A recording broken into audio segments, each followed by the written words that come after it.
منهج وضياء هديهم من ضلال سنة ووقاء. فأولهم أبو بكر رحيم الأمة الصديق لخير الخلق سيدنا محمد كان خير رفيق. وتانيهم هو الفاروق جل بعدله عمر بعهده أصبح الإسلام فوق الأرض ينتشر. وثالثهم أخو كرم وذو النورين عثمان. ورابعهم علي كم لأجل الدين قد أبلى إمام زاهد ورع وكرم وجهه المولى. سيرة الخلفاء منهج وضياء هديهم من ضلال سنة ووقاء. فأولهم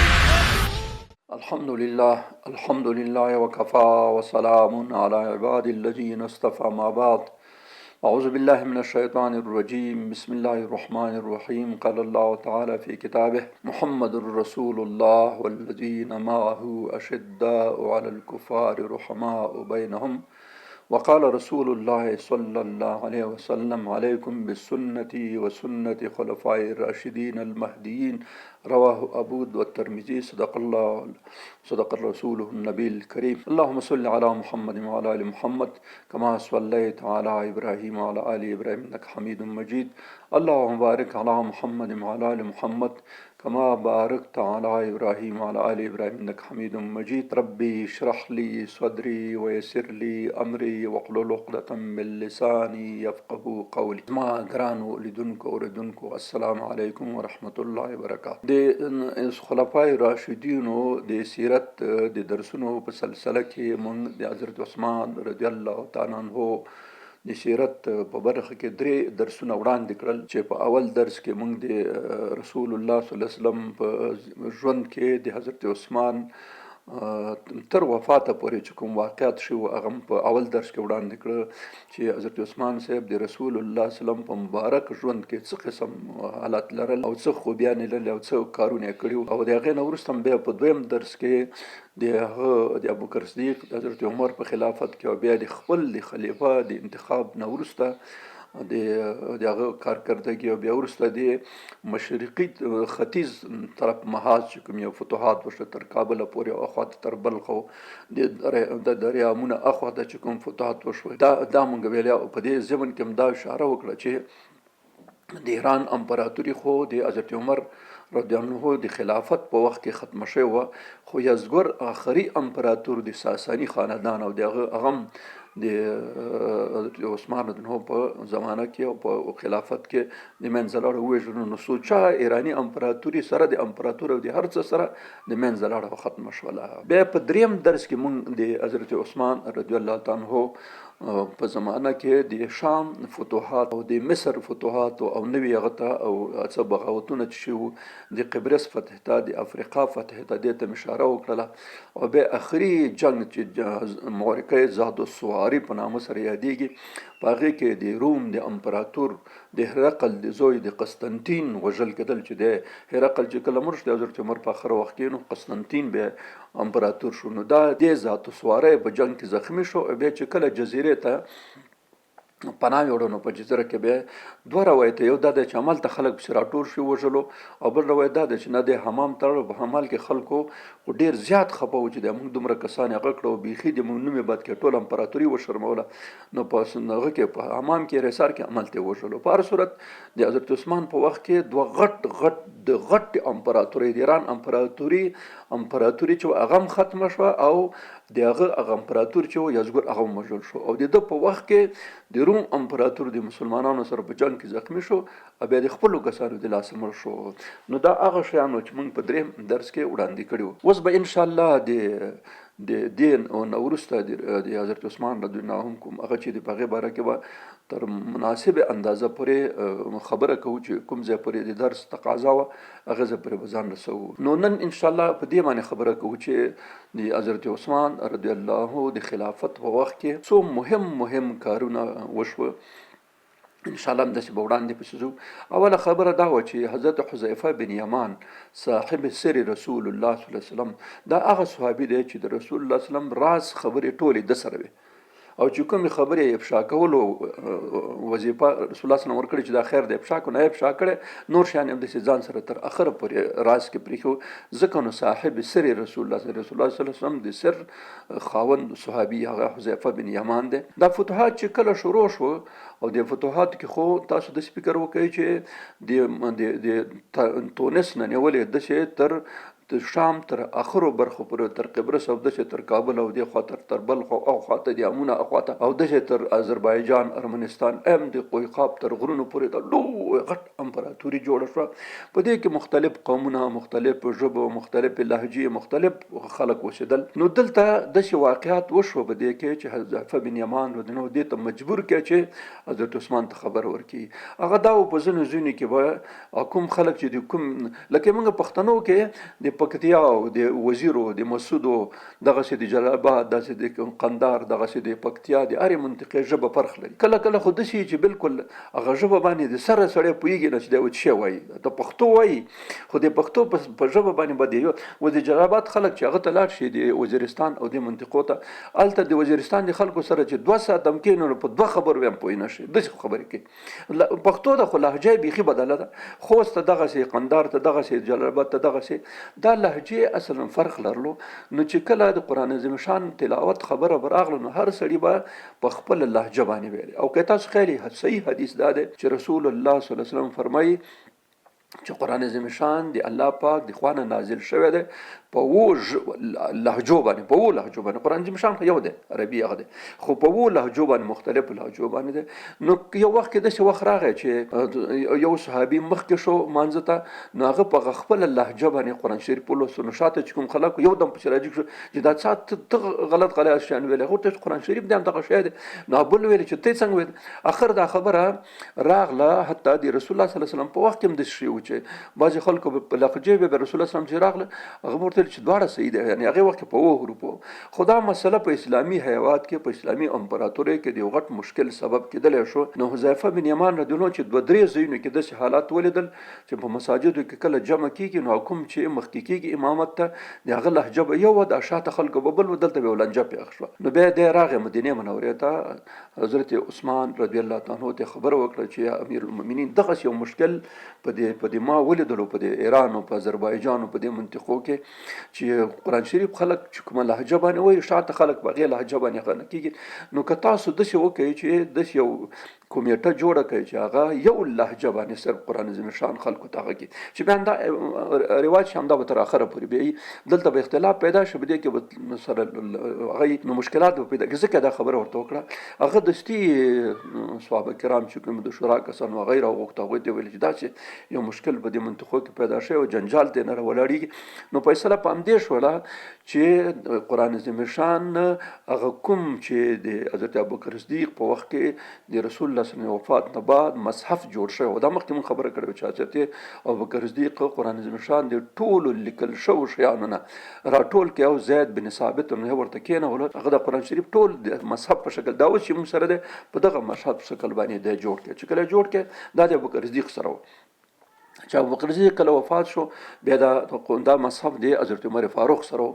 حضرت عمر چې کله شهید شو نو دا مصحف خپل لور حفصه د رسول الله صلی الله علیه وسلم بیبي ته ورکړلو د هغې سره نو هغې ځان سره ساتلی و. نو چې کله حذیفه بن یمان دا خبر راوړلو نو بس حضرت عثمان د حفصې رضی الله عنها پسې خبر ویلو چې مصحف مونږ ته راوړه. نو چې کله راوړو دلته کسان ورته کېنول چې دې نه کاپیان یې وباسي یعنې لکه دا اوس خو فوټوسټیټ شته فوټوسټیټ کوي سړی ولیکي کمپیوټر او دا شیان هغې وخت خو دا شیان نه و کافي، نو اندېښې وکړه چې کافیان یې ته نه وایستې.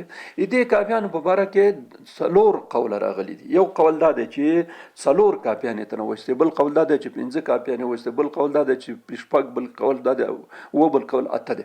یعنې د 4 نه نیولې تر 8 پورې چې کله دا کافیان یې وایستلې، دا کافیان یو په مدینه کې، یو په مکه کې، یو په بصره کې، یو په کوفه کې، یو په شام کې، یو په مصر کې، داسې غټو ښارونو ته ولېږل. خو د دې سره هر یو سره یو حافظ او قاری هم ولېږلو چې دا قرائت په همدغه لهجه باندې چې کوم یو دوی اتفاق پکړی و د قریش په لهجه باندې، قریشي لهجه باندې به نو همدغه خلک یې ولېږل او هلته به دا قرآن شریف بیوړلو او هلته به دا قرآن شریف همغه خلکو ته په همدې لهجه چې کوم یو اوس دی همدې لهجه به خلکو ته به تلاوت کولو. په هر ځای کې خلک وراتلو.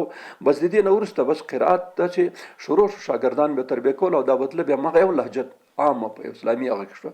دې نه یو خبره خلکو راوایسته. هغه خبره دا و دلته حضرت عثمان ادنو د دې په خاطر باندې چې دا یو مصحف چون اتفاقی هغه دی او صحیح دی او لهجه هم دا یو ده، نو دی ولیکل والیانو ته چې تاسو کوشش وکړئ چې څومره خلکو سره قرآن شریف وي، هغه متفرق یا قرآن شریف یا مکمل چا سره خو نه و، متفرق به البته چا سره لږو چا دا ټول مکمل په خپل ولایت کې چې څومره چا سره دی اعلان وکړي چې دا راټول او چې دا ټول شو دا ټول وسوځوئ، ځکه چې دا آینده کې د یو اختلاف سبب ګرځي. کوم شی د اختلاف سبب ګرځي د هغه شی مه پرېږدئ. نو ځکه دا امر وکړي په ټولو ولایتو کې دا کار وکړي. په دې وخت کې عبدالله بن مسعود رضی الله عنه چې معتبر صحابي او ډېر عالم او فقيه انسان په دې هغه صحابو کې، نو د سره هم مصحف موجود و، د ځان سره خپل لیکلی او ځان سره ساتلی و. نو دنه خبر و چې د مصحف لري، نو ته ورته دا مصحف راکړه. اول وخت کې د مقاومت وکړه چې بس هیڅ صورت نه کېږي. دا د اخر صحابه کرام جرګه ورغله ورته کېناسته، ګوره چې دغه نه آینده کې یو فتنه راولاړېږي، اختلاف سبب کېږي. نو اختلاف جرم دی، الله پاک محکوم کړی دی چې تاسو اختلاف مه کوئ. نو ځکه د اختلاف د لرې کولو په خاطر باندې دا ستا مذهب باید وسوځول شي. ځکه چې هغه ورته چې قرآن شریف څنګه سوځوئ، نو اصلي مسله به دا وه چې دوی ویل چې قرآن شریف نو څنګه سوځوئ، دا څنګه داسې کار کوي. هغې ورته وویل چې ګوره د دې خبرې نه آینده کې مشکلات پېښېږي، دا خبره هغه اختلاف به ډېر ښیي او که دا یو د قرآن شریف سوځول به ښیي. نو بالاخره اتفاقي خبره صحیح خبره دا ده چې حضرت عثمان حضرت عبدالله بن مسعود د اخر کې قانع شو، صحیح ده، قرآن شریف خپل ورکړي.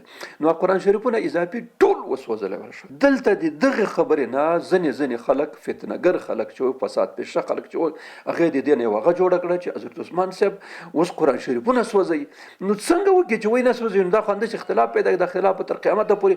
نو تاسو فکر وکړئ چې اوس داسې دی تر قیامته پورې خو دې نه بیخي مشکلات جوړ شي.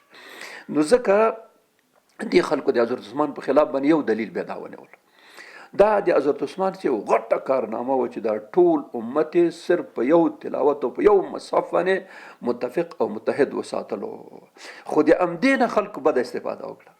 دویمه خبره د مسجد حرام په باره کې راځي چې مسجد حرام خو پخوا چې رسول الله صلی الله علیه وسلم مبارک ژوندی و، نو د هغه په وخت کې بس بیت الله شریف په اطراف کې لږ داسې برابر ځای و چې خلکو طواف کول او لمونځونه به یې کول. مسجد حرام وړوکی و بیخي. نو حضرت عمر چې کله خلیفه شو، حضرت عمر شاوخوا نږدې چې بالکل د بیت الله سره نږدې داسې په څو قدمۍ کې کورونه و، نو دی کورونه یې واخیستل په بیه باندې او د ټول وران کړه او د اوار کړه سم لکه دا مطاف دا اوس چې دغه چې صحنې پکې جوړ کړي او د دې نه چاردیواري وکړله. دا د چاردیواري اول ځلې د مسجد حرام دا حضرت عمر فاروق وکړله. خو وروسته فتوحات خو ډېر زیات سودونه لوی امپراتوري شوه چې ډېر غټ او ډېر خلک به حج ته طبیعي خبره ده راتله. نو دا تنګ شو د حضرت عثمان په وخت کې. نو خلکو درخواست وکړ وایي چې 26 هجري کال باندې خلک حضرت عثمان صاحب ته راغله چې په حرم کې خلک نه ځایږي، دا خو مشکلات دي. نو بس هغه داسې وکړه چې دا خو مخکې تیار حضرت عمر پراخ کړی خو چې کم شو، نو هغه هم دا شاوخوا نږدې څه کورونه چې و دی واخیسته او هغوی ته پیسې ورکړې او دی ټول وران کړه، رنګ کړه او د دې په ځای باندې هر میدان هغه جوړ کړه د مسجد لپاره او دم ته نه چاردیواري شاته وکړه، شاوخوا ته وکړه. دا خبره همداسې ورو بیا پسې تر اوسه پورې چې دا مسجد حرام تر ټولو لوی ترین جومات په دنیا کې چې کوم یو دی هغه مسجد الحرام دی. نو اوس همداسې توصیه پکې کېږي ځکه د خلکو د ګنجایش په خاطر باندې. نو حضرت عثمان رضی الله عنه په خپل خلافت په دوره کې مسجد حرام چې دی دا پراخه کړه، توصیه پکې وکړه. دویم خبره دا وشوله چې مسجد نبوي هم وړوکی شو، ځکه د هغه په وخت کې د رسول الله صلی الله علیه وسلم په وخت کې موږ او تاسو ویلو چې اولو کلونو کې خو بیخي وړکی و، بیا حضرت عثمان یو ځمکه واخیسته، هغه ورته وقف کړه، بیا لږ پراخه شو. د هغې نه وروسته حضرت عمر چې راغی، د حضرت عمر صاحب په وخت کې دا تنګ شو، نو هغه هم لږ پراخه کې هغه کې خو لږې پراختیا صرف ورکړه، نور په همغه سابق هغه کې موجود و. د حضرت عثمان په وخت کې خلک راغله، حضرت عثمان ته ورته وویل چې امیر المؤمنین دا مسجد خو بیخي تنګ دی، خصوصا د جمعې په ورځ باندې هېڅ گنجایش په جومات کې نه، شاوخوا نه نږدې کورونه دي، نو بس څه وکړي. حضرت عثمان صاحب وویل چې د شورا خلک راوغواړئ. نو صحابه کرام ټول راغله، هغوی سره مشوره وکړه چې دغسې خبره ده، خلک داسې یو پیشنهاد لري چې مسجد نبوي ړنګ شي او د سره بیا جوړ شي. نو شورا کسانو ټول دې منظوري ورکړه. نو بیا حضرت عثمان د جمعې په ورځ په خطبه کې دا مسله ټولو خلکو ته هلته وړاندې کړه چې دغسې خلکو داسې شکایت، او رښتیا واقعیت خبره همدا ده چې دلته خلک نه ځایږي. نو موږ حضرت عمر رضی الله عنه دا کار مخکې کړی او توصیه پکې کړې وه، خو دا ځلې هغه توصیه نه کېږي، مشکله ده. نو که تاسو ټولو دا خوښه یي چې موږ دا مسجد نبوي شهید کو او ړنګ کو او د سره بیا آباد کو، نو تاسو څنګه خو ټول ورته وایي چې دا بهترین کار دی، الله دې تا اجر قدر کړي چې ته دا کار کوي. نو بس مسجد نبوي سابقه چې د رسول الله صلی الله علیه وسلم په زمانه کې او د حضرت عمر په زمانه کې هغه شوی و، هغه ټول ړنګ کې او د سره نوې پوخ آباد کې. پوخ دا معنی نه چې سیمټ او هغه به پکې لګولي، هغه خو دا نه، خو تیږه پکې ولګوله او تیږه هم ښایسته ښکلې تیږه پیدا کړله، لکه دا اوس موږ او تاسو لکه سنگ مرمر داسې هغه باندې وکړو، ښه ښایسته ښکلی مسجد نبوي حضرت عثمان رضی الله عنه جوړ کړ. تاسو که کله لاړئ هلته د خیر هلته وګورئ لږ هغه مسجد چې رسول الله صلی الله علیه وسلم جوړ کړی دی، د هغې رنګ یو قسم دی، هغه ستنې هماسې معلومیږي. بیا د هغې سره وروسته چې حضرت عثمان صاحب کوم نقشه جوړه کړې پراخه کړی دی، هغه هم شته، همغه شګه هغه شی خو نشته چې کوم یو، خو هغه ځای هم معلوم دی چې کوم یو حضرت عثمان صاحب هغه کړی پراخه کړی دی. او دا اوس چې وروسته بیا د عثمانیانو په وخت کې دا نور وخت او تر اوسه پورې، خو اوس خو د مدینې ټول خار د رسول الله صلی الله علیه وسلم په وخت کې چې کوم یو هغه اوس ټول مسجد نبوي کې داخل شوی، ټول مسجد دی دومره پراخه شوی دی. خو په هغې وخت کې رسول الله صلی الله علیه وسلم په اول وخت کې لږ زیادت پکې راوستو، وروسته چې خلک زیات شو بیا حضرت عمر فاروق راوستو پکې، بیا حضرت عثمان راوستو. نو حضرت عثمان ښایسته پراخ هم کې او نوی د سر جوړ کې او چت هر څه پې واچو، تر دې وخته چت نه لرلو، د چت پې واچوله. نو دا د حضرت عثمان رضی الله عنه د حرم او د حرمین هغه په مالی پالیسۍ کې باقاعده یو نظام د مالی پالیسۍ دپاره جوړ کې، عدالتي نظام دپاره په ځینو فقهي مسایلو کې چې هغه تر اوسه لا نه و هغه شوي، ځکه نوي نوي مسایل به راتله، د اجتهادات ډېر زیات انشاءالله که وشو. یو درس به بیا وروسته د دې پاره کې ورکړو چې حضرت عثمان په خپل وختونو کې په فقهي مسایلو کې په دې کې کوم یو هغه کړي، انشاءالله که الله پاک ژوند راکړي انشاءالله په دې باره کې به موږ یو درس انشاءالله که وشو وبه کوو. نو دا کارونه